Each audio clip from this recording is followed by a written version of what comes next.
Hello friends, welcome to Indian GS. तो friends, weekly current affairs में आज हम लोग 20 मार्च से लेकर 25 मार्च 2023 तक के जितने भी करंट अफेयर्स बन सकते हैं उन सभी चीज़ों को आज इस वीडियो में डिस्कस करने वाले हैं।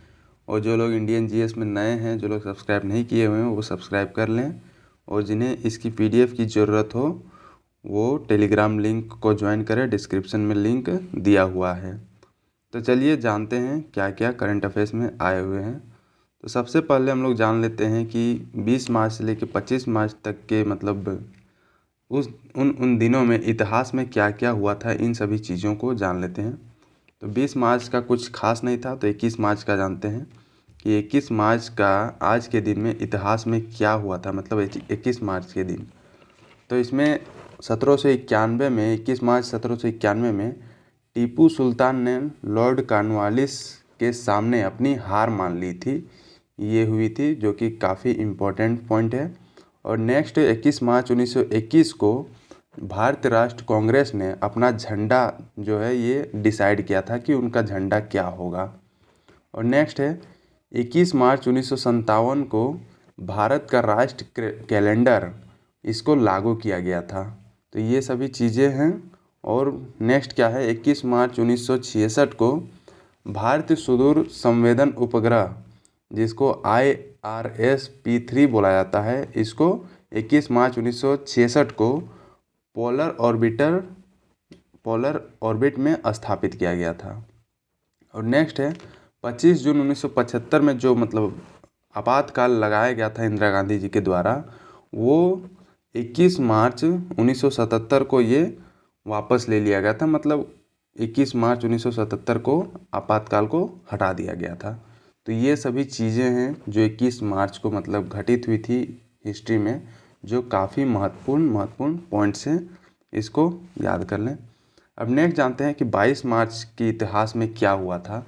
तो ये 22 मार्च 1793 में लॉर्ड कॉर्नवालिस ने हर साल जमींदारों द्वारा भुगतान की जाने वाली राजस्व राशि, जिसको टैक्स बोला जाता है, को निश्चित करने के लिए बंगाल और बिहार में अस्थाई बंदोबस्त, दैट मीन्स परमानेंट सेटलमेंट जिसको बोला जाता है, इसकी घोषणा की गई थी। और ये लॉर्ड कॉर्नवालिस के द्वारा की गई थी और ये 22 मार्च 1793 में की गई थी। ये काफ़ी इम्पोर्टेंट है कि अस्थाई बंदोबस्त किसके द्वारा लागू की गई थी। तो ये लॉर्ड कॉर्नवालिस के द्वारा लागू की गई थी और ये 22 मार्च 1793 में ये लागू की गई थी। और इसका इलाका कहाँ कहाँ था, तो ये बंगाल और बिहार के इलाकों में ये लागू किया गया था, जिसमें राजस्व टैक्स मतलब लैंड टैक्स वसूला जाता था ज़मींदारों के द्वारा। अब नेक्स्ट क्या हुआ था, 22 मार्च 1902 में ग्रेट ब्रिटेन और फारस में टेलीग्राफ द्वारा यूरोप और भारत को जोड़ने के लिए ये सहमत मतलब एग्रीमेंट साइन किया गया था। तो ये 22 मार्च 1902 में किया गया था। अब नेक्स्ट जानते हैं कि 23 मार्च के दिन इतिहास में क्या हुआ था। तो 23 मार्च 1931 में भारतीय स्वतंत्रता सेनानी, जिनका नाम था भगत सिंह, शिवराज राजगुरु और सुखदेव थापर, इनकी हत्या मतलब एक हत्या और बम विस्फोट के कारण इन तीनों को फांसी की सज़ा दी गई थी ब्रिटिश गवर्नमेंट के द्वारा। और नेक्स्ट क्या है, अखिल भारतीय मुस्लिम लीग ने मुस्लिम मातृभूमि यानी पाकिस्तान के गठन के लिए ये प्रस्ताव ये पारित किया था और ये 23 मार्च को ही इसके द्वारा किया गया था। नेक्स्ट है 23 मार्च 2004 को Andhra Pradesh federation of trade union ने हैदराबाद भारत में अपना पहला सम्मेलन ये आयोजित किया था। तो ये सभी चीज़ें हैं जो कि 23 मार्च के इतिहास में ये घटित मतलब हुए हैं। अब नेक्स्ट जानते हैं 24 मार्च के दिन क्या हुआ था। तो इसमें 24 मार्च 1855 में 1300 किलोमीटर की दूरी पर आगरा और कोलकाता के बीच पहला लंबी दूरी का टेलीग्राम संदेश ये शुरू किया गया था। और ये 24 मार्च 1855 में ये शुरू किया गया था। ये याद रखें कि आगरा से लेके कोलकाता के बीच ये शुरू की गई थी। नेक्स्ट है 24 मार्च 1902 में बंगाल के एक क्रांतिकारी संगठन, जिसका नाम है अनुशीलन समिति, का ये गठन किया गया था। तो ये काफ़ी इम्पोर्टेंट है कि अनुशीलन समिति का गठन कब किया गया था।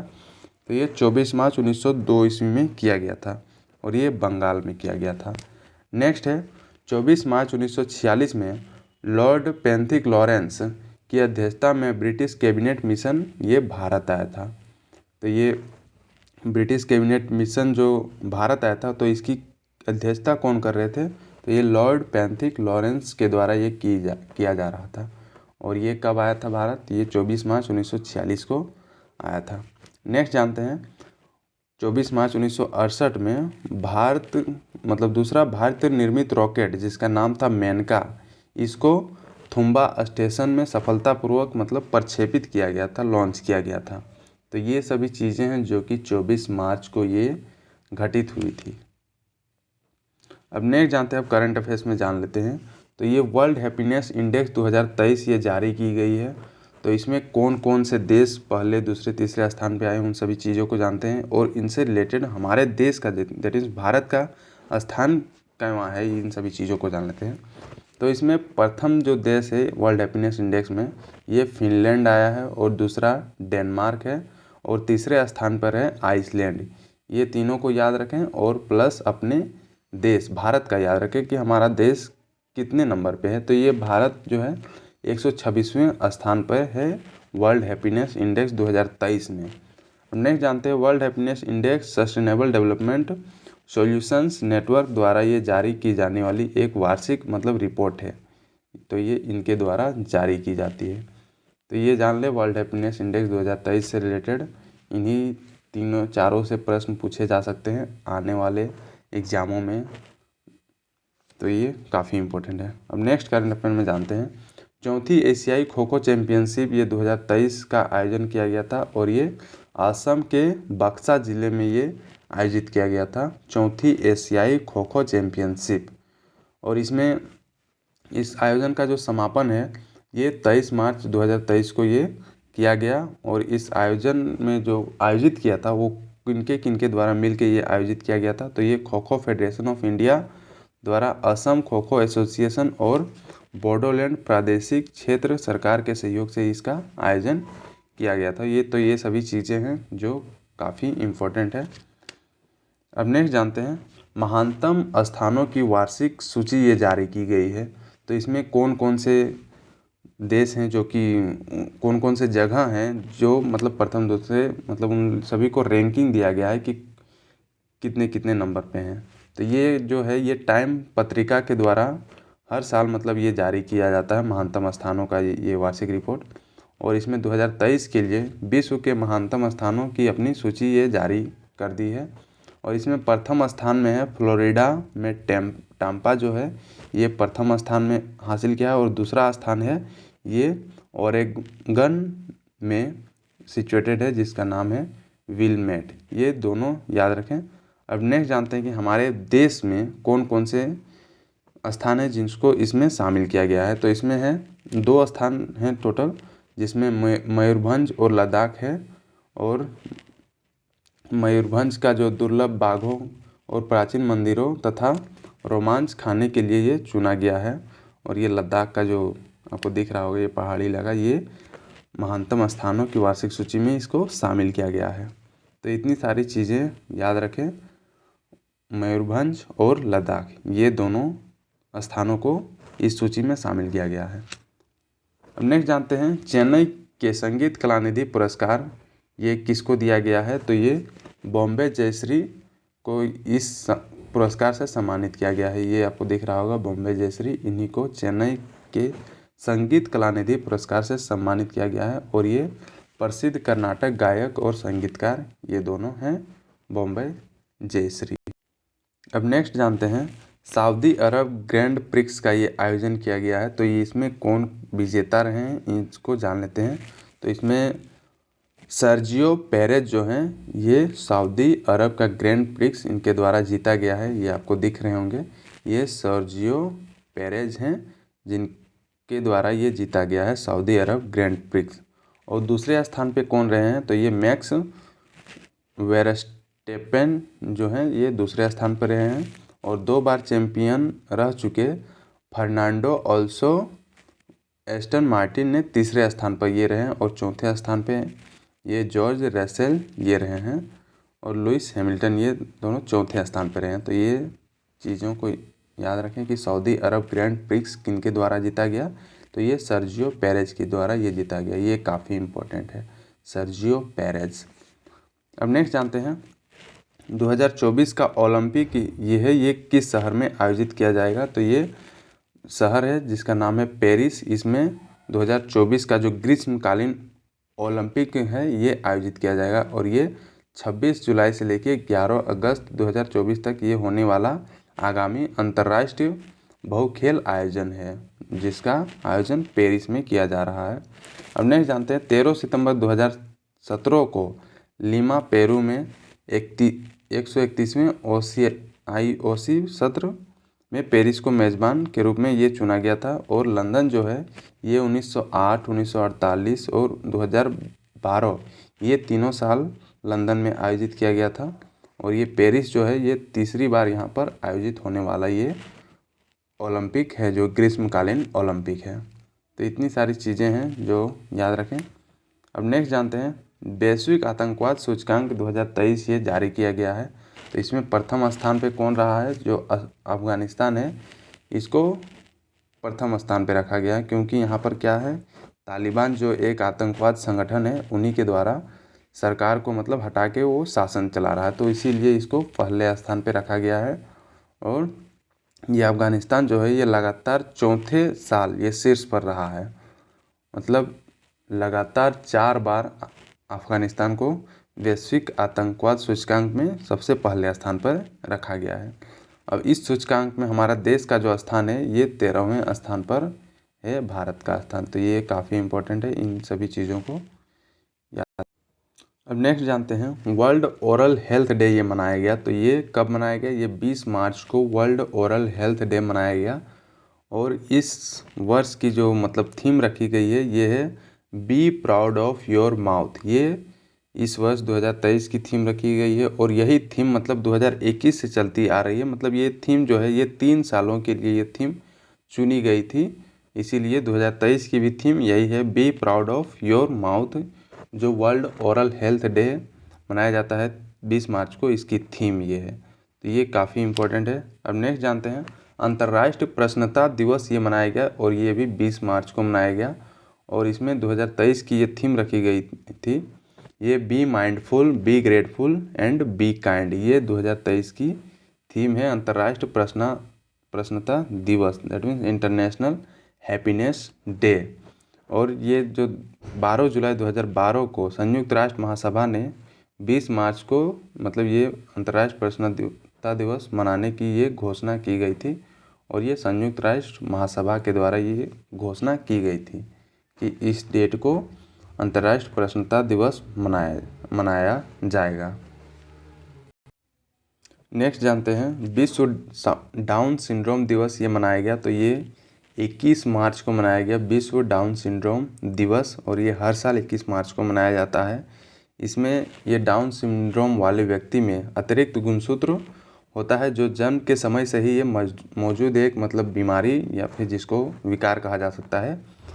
और इसके प्रति अवेयरनेस फैलाने के लिए, इसके प्रति जागरूकता फैलाने के लिए ये पूरे विश्व में डाउन सिंड्रोम दिवस ये 21 मार्च को मनाया जाता है और ये हर साल मनाया जाता है।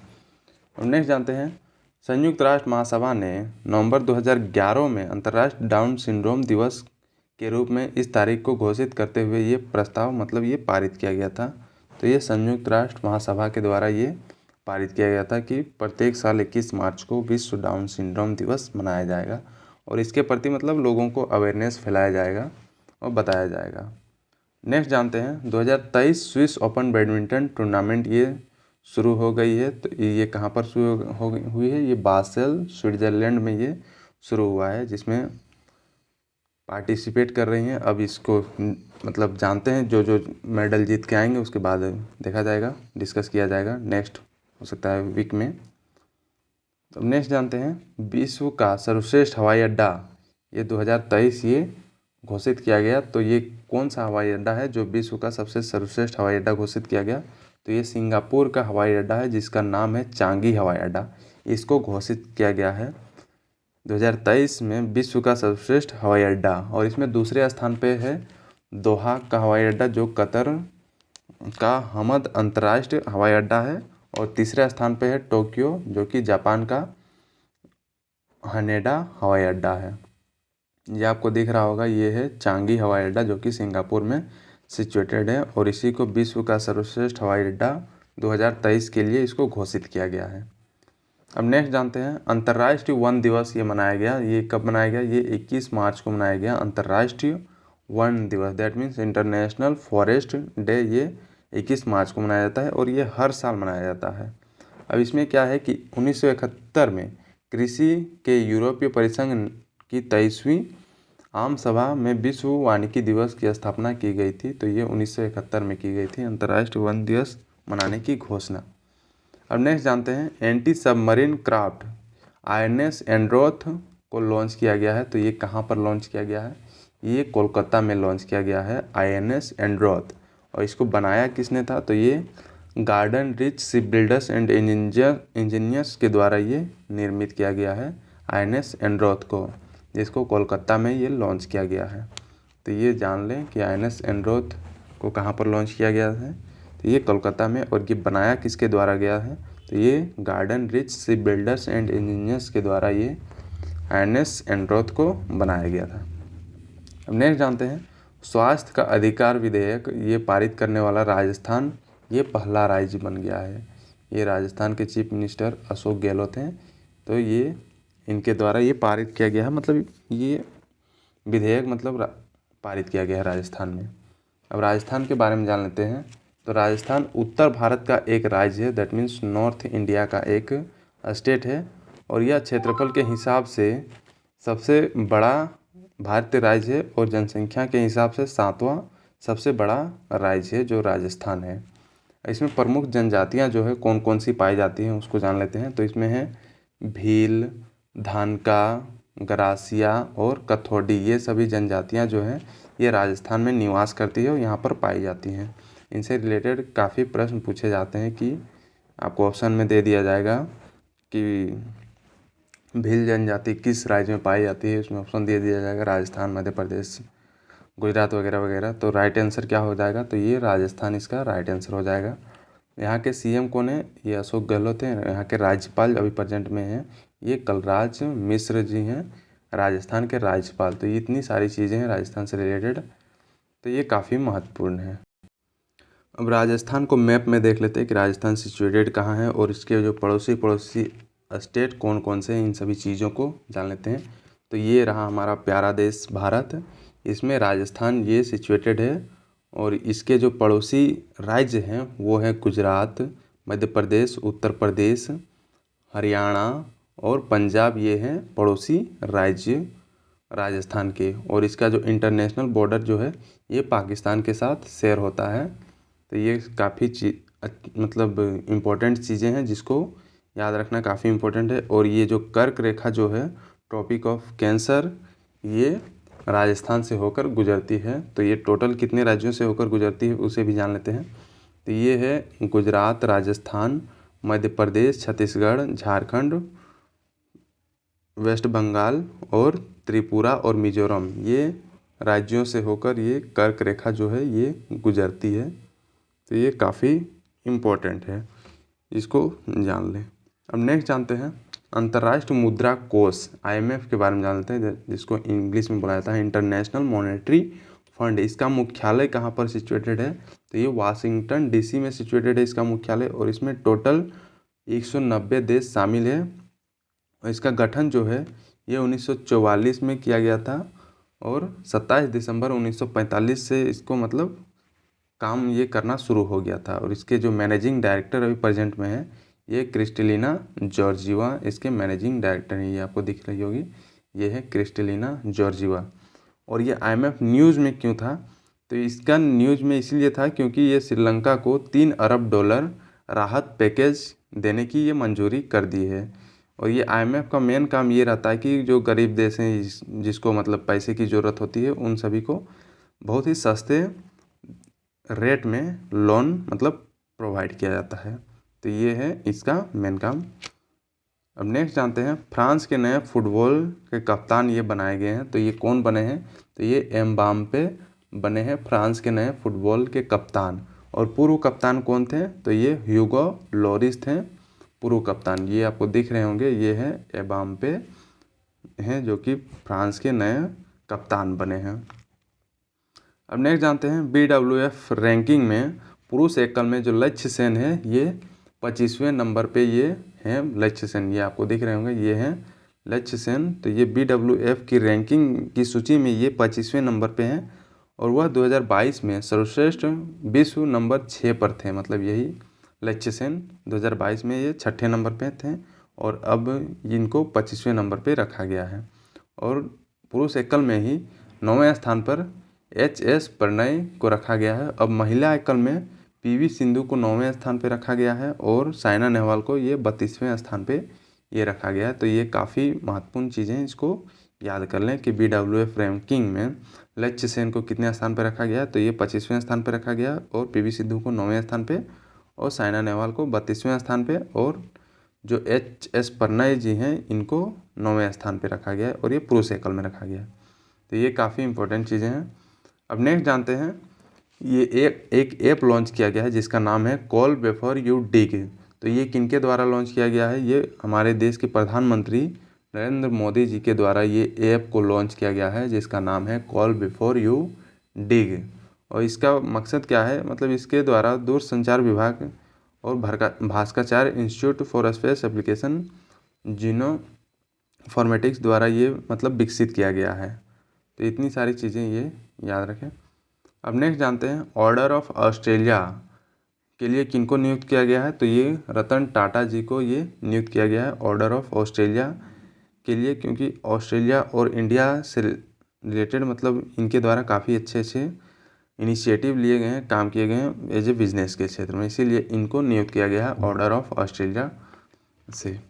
अब नेक्स्ट जानते हैं कॉटन कॉरपोरेशन ऑफ इंडिया के नए CMD बनाए गए हैं। तो ये किनको बनाया गया है, तो ये ललित कुमार गुप्ता जी को ये कॉटन कॉरपोरेशन ऑफ इंडिया के CMD के तौर पे इनको नियुक्त किया गया है। अब ये कॉटन कॉरपोरेशन ऑफ इंडिया जो है ये कपड़ा मंत्रालय के तहत एक PSU है जिसको हम लोग पब्लिक सेक्टर अंडरटेकिंग बोलते हैं। तो ये चीज़ें हैं जो याद रखने लायक हैं। अब नेक्स्ट जानते हैं एबेल पुरस्कार ये दिया गया, तो ये किनको दिया गया है, ये एक गणितज्ञ हैं जिनका नाम है लुइस कैफरेली, इनको दिया गया है और ये एक अर्जेंटीना अमेरिकी ये गणितज्ञ हैं और ये आंशिक अंतर समीकरण के मतलब ये विशेषज्ञ हैं लुइस कैफरेली। ये आपको दिख रहे होंगे, ये हैं लुइस कैफरेली और ये जो हैं टेक्सास विश्वविद्यालय के एक मतलब प्रोफेसर ये हैं और इन्हीं को दिया गया है एबेल पुरस्कार। अब नेक्स्ट जानते हैं एबेल पुरस्कार के बारे में जान लेते हैं। द एबेल प्राइज, ये एबेल पुरस्कार प्रतिवर्ष नॉर्वे के जो राजा हैं इनके द्वारा मतलब प्रोवाइड किया जाता है और ये एक या फिर एक से अधिक जो गणितज्ञ हैं उनको दिया जा सकता है। तो इस साल का जो दिया गया है और ये एक ही गणितज्ञ को ये दिया गया है। अब नेक्स्ट जानते हैं इसका नाम नॉर्वेजियन गणितज्ञ जिसका नाम है नील्स हेनरिक एबेल के नाम पर ये रखा गया है एबेल पुरस्कार और इसे नोबेल पुरस्कारों के आधार पर मतलब ये तैयार किया गया ये एक पुरस्कार है। इसमें क्या दिया जाता है कि इसमें टोटल 7.5 नॉर्वेजियन क्रोनर की मतलब ये करेंसी मतलब पैसा दी जाती है और यह पहली बार 2003 में ये सम्मानित किया गया था एबेल पुरस्कार। अब इस पुरस्कार समारोह में मतलब ओस्लो विश्वविद्यालय में ये आयोजित किया गया था जो इस साल दिया गया है।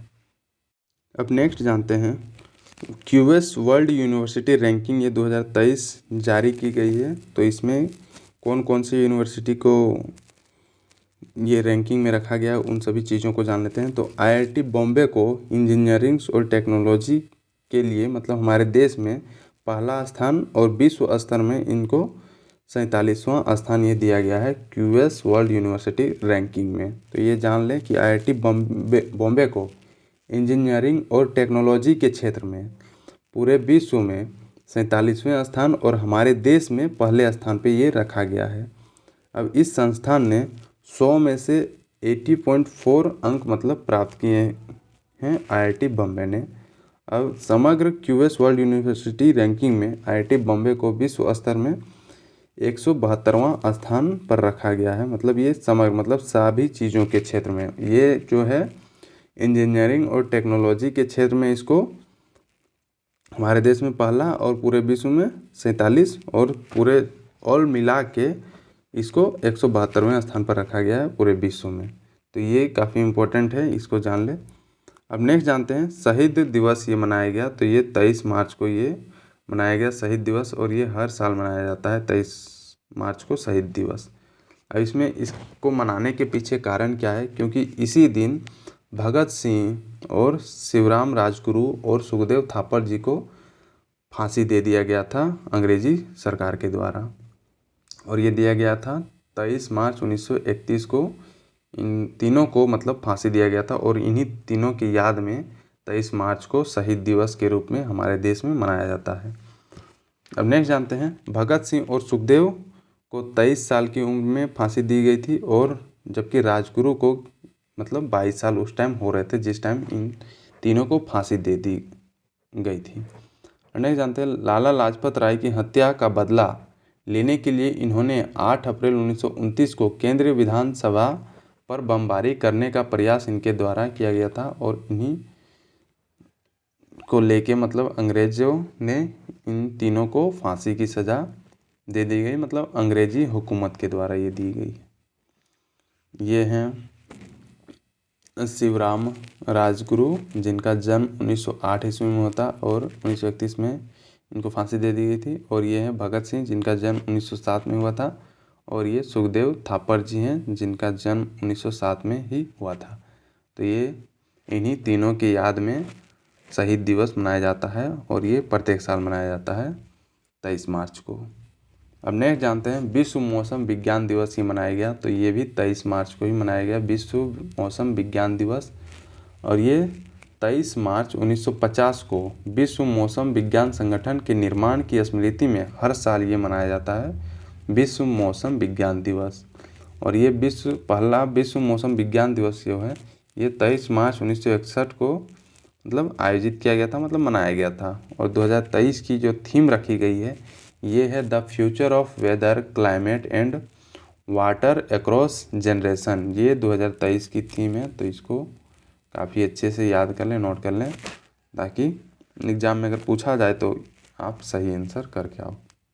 अब नेक्स्ट जानते हैं गिनीज वर्ल्ड रिकॉर्ड में ये द वीकेंड को ये डाला गया, तो ये किस क्षेत्र में इनको गिनीज वर्ल्ड रिकॉर्ड में डाला गया, तो ये है सबसे लोकप्रिय कलाकार 2023 के लिए इनको चुना गया है गिनीज वर्ल्ड रिकॉर्ड में। अब नेक्स्ट जानते हैं ISSF विश्व कप ये आयोजित किया गया था, तो ये भोपाल में मध्य प्रदेश में इसका आयोजन किया गया था। और इसमें सरबजोत सिंह जो हैं पुरुषों की 10 मीटर एयर पिस्टल में स्वर्ण पदक इनके द्वारा जीता गया। ये आपको दिख रहे होंगे सरबजीत सिंह, और ये 10 मीटर एयर पिस्टल में स्वर्ण पदक इनके द्वारा जीता गया है। अब नेक्स्ट जानते हैं मध्य प्रदेश के बारे में जान लेते हैं, तो ये मध्य प्रदेश क्षेत्रफल के हिसाब से दूसरा सबसे बड़ा भारतीय राज्य है, और जनसंख्या के हिसाब से देखा जाए तो ये 5वां सबसे बड़ा राज्य है हमारे देश में मध्य प्रदेश। और इसकी राजधानी भोपाल में है, और इंदौर जो है सबसे बड़ा शहर यहाँ का है मध्य प्रदेश का, और यही इंदौर जो है सबसे क्लीनेस्ट सिटी है हमारे देश का, मतलब सबसे स्वच्छ शहर।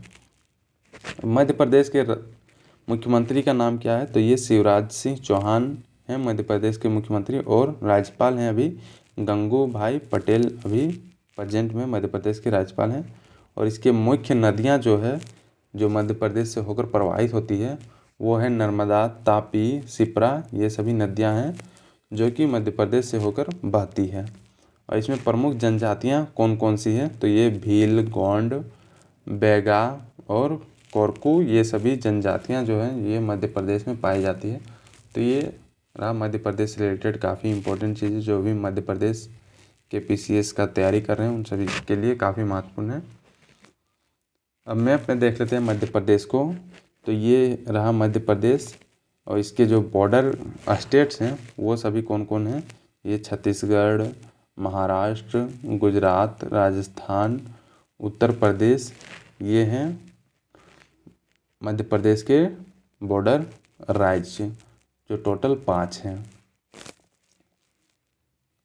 अब नेक्स्ट जानते हैं केरल के सर्वोच्च नागरिक सम्मान जिसको केरल ज्योति बोला जाता है ये दिया गया, तो ये किनको दिया गया है, ये एटी वासुदेवन नायर जी को केरल के सर्वोच्च नागरिक सम्मान जिसको केरल ज्योति बोला जाता है इससे सम्मानित किया गया है एटी वासुदेवन नायर जी को।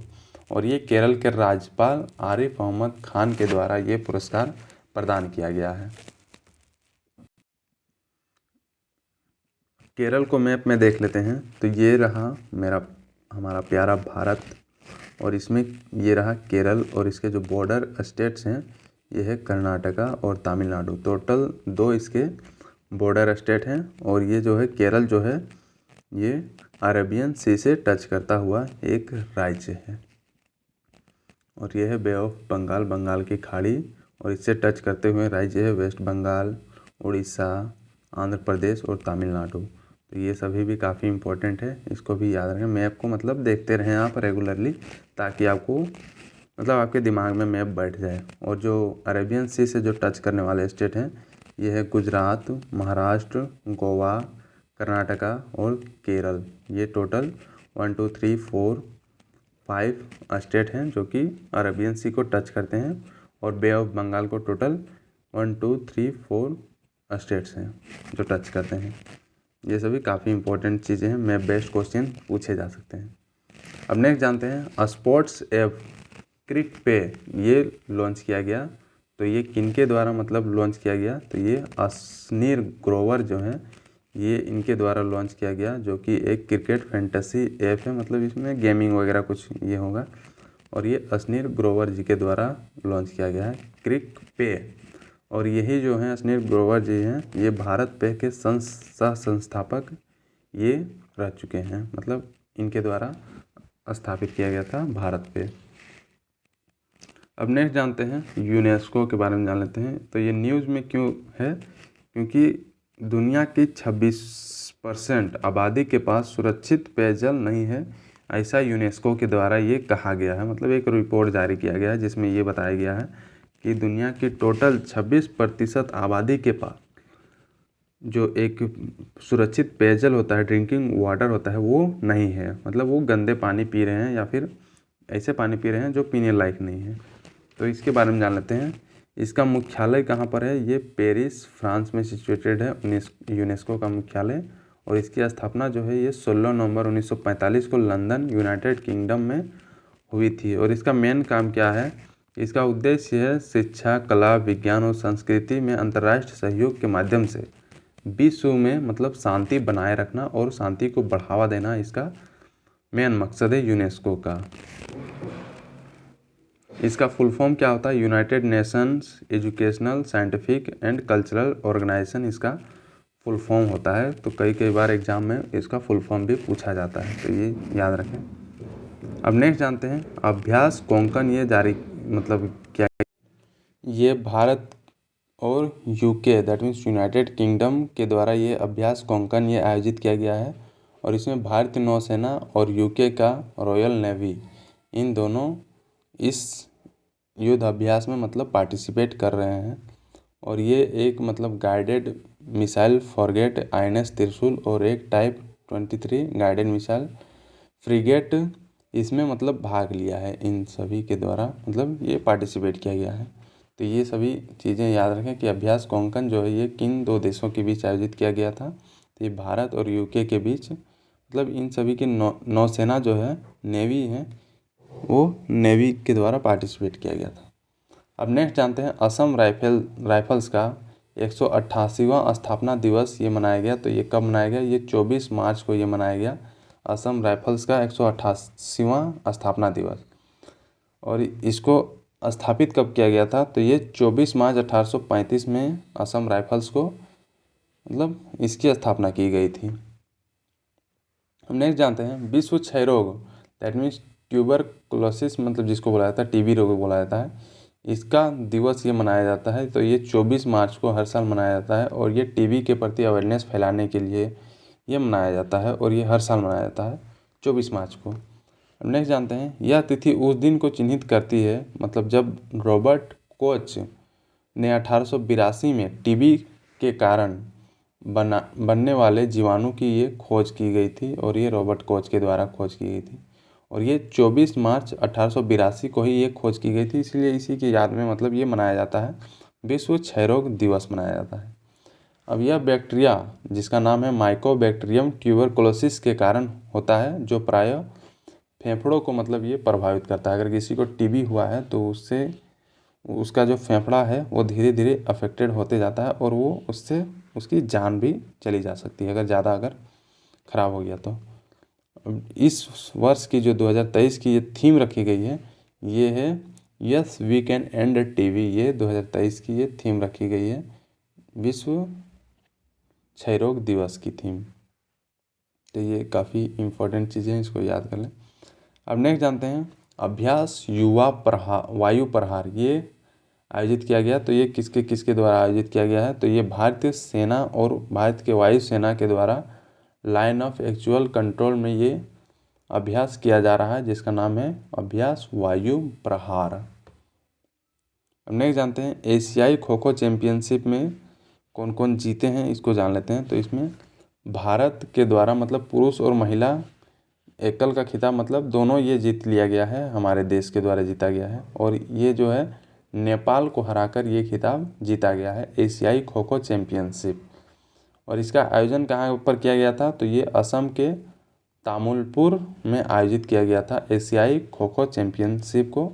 और इसमें भाग लेने वाले जो देश हैं ये हैं Bangladesh, Bhutan, Indonesia, Iran, Malaysia, Nepal, Singapore, दक्षिण कोरिया, श्रीलंका और भारत। ये सभी देश हैं जो कि पार्टिसिपेट किए थे एशियाई खो खो चैम्पियनशिप में। और इन सभी देशों को मतलब हरा के हमारा देश आगे रहा और इसमें पुरुष और महिला दोनों खिताब ये जीता गया हमारे देश के द्वारा। तो काफ़ी खुशी की बात है ये। अब नेक्स्ट जानते हैं प्रधानमंत्री फसल बीमा योजना के बारे में जान लेते हैं, क्योंकि कभी कभी एग्जामों में योजनाओं से रिलेटेड क्वेश्चन पूछे जाते हैं। तो ये जो है प्रधानमंत्री फसल बीमा योजना, इसको 2016 में केंद्र सरकार के द्वारा ये लॉन्च किया गया था। और ये एक फसल मतलब बीमा योजना है, मतलब अगर फसल की अगर कुछ हानि हो जाती है तो उसमें बीमा करवाने का ये रहता है और कुछ उसमें सहायता राशि दी जाती है इस योजना के तहत। और ये जो है कृषि और किसान कल्याण मंत्रालय के द्वारा ये मतलब ये योजना को लागू किया जाता है। और इसने राष्ट्रीय कृषि बीमा योजना का स्थान लिया। मतलब पहले जो इसका नाम था ये राष्ट्रीय कृषि बीमा योजना था और बाद में इसका नाम चेंज करके प्रधानमंत्री फसल बीमा योजना रखा गया, क्योंकि इस सरकार में काफ़ी चीज़ों का नाम फेरबदल करके मतलब चेंज किया गया है और रखा गया है। जैसे कि प्लानिंग कमीशन का नाम बदल के नीति आयोग किया गया है। हालांकि नाम ही नहीं चेंज किया गया है, कुछ कुछ और भी चीज़ें हैं, उसका फंक्शन, उसका कार्य, ये सभी चीज़ों को भी चेंज किया गया है। जो पुराने जो ये थे उसको बदला गया है। अब नेक्स्ट जानते हैं डिजिटल प्लेटफॉर्म सागर मंथन ये किया गया, मतलब ये लॉन्च किया गया है। तो ये केंद्र पतन पोत परिवहन और जलमार्ग मंत्री जिसका नाम है आयुष सर्बानंद सोनोवाल के द्वारा ये लॉन्च किया गया है, जिसका नाम है सागर मंथन। ये एक मतलब डिजिटल प्लेटफॉर्म है जिसके द्वारा ये देखा जाएगा सागर वगैरह के मतलब सी वगैरह में जो हलचल वगैरह होते हैं उसमें कोई मतलब कोई घुस ना जाए, कोई बाहरी लोग या फिर बाहरी शिप वगैरह, इन सभी को देखने के लिए ये सागर मंथन ये डिजिटल प्लेटफॉर्म है जिसको लॉन्च किया गया है। अब नेक्स्ट जानते हैं झारखंड में 31 सड़क परियोजनाओं का मतलब ये उद्घाटन किया गया है। और ये उद्घाटन जो है केंद्रीय सड़क परिवहन और राजमार्ग मंत्री जिसका नाम है नितिन गडकरी के द्वारा ये किया गया है। इसमें जो है टोटल 13,200 करोड़ रुपए की राशि का ये परियोजना है जो कि इसका उद्घाटन किया गया है। और इसमें जो है इन परियोजना में जो शामिल है ये है वाराणसी रांची आर्थिक गलियारा, that means Varanasi Ranchi economic corridor ये है। और जमशेदपुर में डबल डेकर एलिवेटेड कॉरिडोर और बोकारो जेनामोड़ गोला और मांझी एक्सप्रेसवे इस योजना में मतलब शामिल है। मतलब ये सभी चीज़ों को मतलब यहाँ पर बनाया जाएगा। मतलब एक तरह से देखा जाएगा तो मतलब एक दो शहरों के बीच मतलब कनेक्टिविटी इसमें डेवलप की जा रही है, मतलब सड़क को बनाया जा रहा है काफ़ी मतलब मॉडर्न तरीके से, 4 लाइन 6 लाइन वगैरह वगैरह इससे। अब झारखंड के बारे में जान लेते हैं कि झारखंड का डिस्कशन आ गया तो इसके बारे में जान लेते हैं। तो ये पूर्वी भारत का एक राज्य है, जो झारखंड है ये पूर्वी भारत का राज्य है और इसमें जो है बेतला राष्ट्रीय उद्यान ये सिचुएटेड है, जो कि काफ़ी इम्पोर्टेंट है। और यह क्षेत्रफल की दृष्टि से 15वां सबसे बड़ा और जनसंख्या की दृष्टि से देखा जाए तो हमारे भारत में 14वां सबसे बड़ा राज्य है। और इसकी हिंदी राज्य भाषा है हमारे झारखंड की, और इसकी राजधानी जो है ये रांची है। राज्य के फूल जो है ये पलाश फूल हैं। और अभी प्रेजेंट के मुख्यमंत्री दैट मीन्स सीएम कौन है झारखंड के, तो ये हेमंत सोरेन जी हैं। और झारखंड का गठन हुआ था ये 15 नवंबर 2000 को इसका गठन किया गया था। और यहाँ का लिंगानुपात जो है ये 2021 के अनुसार अगर देखा जाए तो ये 948 महिलाओं पे प्रति हज़ार, मतलब पुरुषों पे 948 महिलाएं हैं। यहाँ की लिंगानुपात मतलब महिलाओं की संख्या कम है एज़ कम्पेयर टू पुरुषों के। और यहाँ के राज्यपाल अभी कौन है प्रेजेंट में, तो ये CP राधाकृष्णन जी यहाँ के राज्यपाल हैं झारखंड के। तो ये सभी काफ़ी इम्पोर्टेंट चीज़ें हैं झारखंड के एग्ज़ामों के लिए वगैरह वगैरह। अब मैप में देख लेते हैं झारखंड को। तो ये रहा झारखंड और इसके जो बॉर्डर स्टेट्स हैं वो हैं वेस्ट बंगाल, बिहार, उत्तर प्रदेश और छत्तीसगढ़ और उड़ीसा। ये टोटल 5 राज्य हैं जो कि झारखंड की सीमा को टच करते हैं। तो ये जान लें। अब नेक्स्ट जानते हैं लास्ट वीक के जो करंट अफेयर्स थे उनको भी थोड़ा रिकैप कर लेते हैं, मतलब याद कर लेते हैं कि क्या क्या लास्ट वीक में जो इम्पोर्टेंट चीज़ें हैं उन सभी चीज़ों को ही बस लिया है। हालांकि जिनको पूरा वीडियो देखना हो लास्ट वीक का वो देख सकते हैं, इस चैनल में अवेलेबल हैं। तो जान लेते हैं नेपाल के तीसरे उपराष्ट्रपति ये कौन बने हैं, तो जिनका नाम है राम सहाय प्रसाद यादव। ये नेपाल के तीसरे राष्ट्रपति बने हैं। नेक्स्ट है BPCL के अध्यक्ष और प्रबंध निदेशक हैं ये जी कृष्ण कुमार जी को ये बनाया गया है BPCL के अध्यक्ष और प्रबंध निदेशक। और यूको बैंक के MD और CEO ये अश्विनी कुमार बनाए गए हैं। TCS के CEO और MD ये के कीर्ति वासन जी को बनाया गया है। और PFRDA के अध्यक्ष जो हैं ये दीपक मोहंती जी को बनाया गया है। और BIS that means bureau of Indian standard के द्वारा छात्रों के लिए ये लर्निंग साइंस वाया स्टैंडर्ड्स ये शुरू किया गया है। और भी जान लेते हैं राष्ट्रीय टीकाकरण दिवस ये 16 मार्च को मनाया गया था। जनरल बिपिन रावत जयंती की ये 16 मार्च को ही मनाया गया था। और विश्व उपभोक्ता अधिकार दिवस जो है ये 15 मार्च को, ये मतलब हर साल ये मनाए जाते हैं। और अंतर्राष्ट्रीय गन्ना दिवस ये 14 मार्च को। नदियों के लिए अंतर्राष्ट्रीय कार्रवाई दिवस ये 14 मार्च को। और विराट कोहली जो है ICC रैंकिंग में ये 13वें स्थान पे इनको रखा गया है, विराट कोहली जी को। तो ये हैं जो पिछले सप्ताह के जो करंट अफेयर्स में से जो इम्पोर्टेंट चीज़ें हैं उन सभी चीज़ों को मैंने फिर से रिकैप कर दिया हूँ। जिन सभी को मतलब ये पिछले सप्ताह के करंट अफेयर्स नहीं देखे हैं जो लोग, वो जाके देख लें ताकि आपको और अच्छे से समझ में आएगा। तो thank you for watching this video को लाइक शेयर ज़रूर करें, अपने दोस्तों के बीच वीडियो को शेयर करें ताकि उन्हें भी ये देखने को मिले। और जो लोग इंडियन GS में नए हैं, जो लोग अभी तक सब्सक्राइब नहीं किए हुए इंडियन GS को, वो सब्सक्राइब ज़रूर करें और सब्सक्राइब करके बेल आइकन ज़रूर दबाएं ताकि आपको रेगुलर अपडेट मिलती रहे इस चैनल के थ्रू। थैंक यू दोस्तों।